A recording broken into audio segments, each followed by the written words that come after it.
Hello. I'm Helen, and I did my art presentation on Italy, so that's that. So, for my original artwork, I created a piece just in simple markers. Here's what it looks like, kind of messy, but it's supposed to be a mosaic style. I couldn't really do a real mosaic because I don't have the materials or supplies for that. But the focus of the piece is family, which is kind of hard to tell. So I'll have to explain all of that and how it resembles that. So I chose to look into what certain colors meant within the Italian culture, and I didn't want to use any ones that meant sad things in it for happy things or use colors the proper way, basically. So, yellow signifies jealousy sometimes, actually. So, I read in one of it was like a travel guide that yellow flowers you like don't bring them when you first meet people. And then black and gold are actually colors reserved for funerals. So, was I tried to use as little black as I could. I did do some outlining to make what I drew clear, but not too much black in it. And then red, which is normally just associated with red roses, can mean secrecy, love, and passion. So I didn't use too much of that. I didn't want it to be like an affair of a piece. So I don't normally enjoy drawing faces in art. So to represent each family member, I actually made them a plant or a flower. And each plant is actually part of the family in the household. So to create the mosaic effect that I was talking about earlier, all I did was basically make large stippling dots. So like there's just made out of dots, not really lines. And you can think of them as colored pebbles put skillfully together to create a large image instead of just dots on a page. So, to understand each representation of the plant, you have to have some background on the Italian family structure. So, traditionally, Italian families are large and tightly bound. They have very strong families.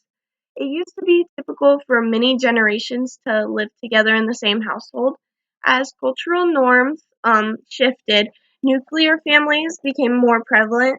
These families consisted of a mother, father, and their children. While households became smaller and more separated, the family bond never changed.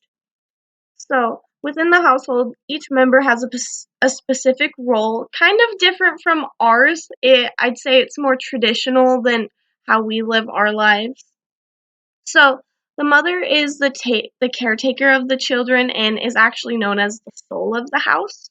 She is also responsible for keeping the house clean, whether that be her cleaning or delegating the chores to each child. The father is the worker of the family, responsible for providing an income. He also is the main person who actually plays with the children, so he gets to be kind of like the fun figure.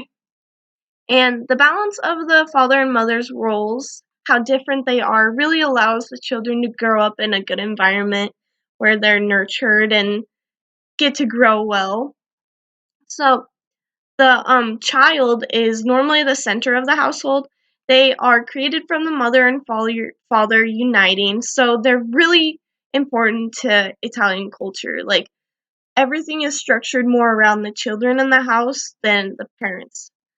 And the grandparents also have an important role in the household. They might not live with the family, but they are still very active in the child's life and the mother's life and father. So when the parents are busy, they normally rely on family, like their parents, to watch over the kids. So each flower within the piece represents a different family member or the flower reflecting the family's role. The sunflower is the central flower. So that is the sunflower, and it represents the child. And basically, everything in the piece kind of revolves around it. There's everything just, it's the central part, the structure, I guess you could say. So the children are normally the family's like sunshine, their love, and they can bring the family together, thus making them so important. I made sure to choose all Italian native plants. So just to keep it nice and local for and represent it right. So next is the father. I made him this plant, and it's actually called an arum, and it's just a leaf. And I chose not to make him a flower because he needs to be a protector and strong. Something that you think of like a really strong leaf. And the mother is mimosa flower. So she has a lot of like the same colors as the child, but a little bit of green put in there as like her leaves and how it unites with everyone else in the family.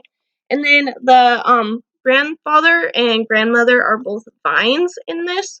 So grandfather is just like this vine. There's no flowers on it, thus, being manlier.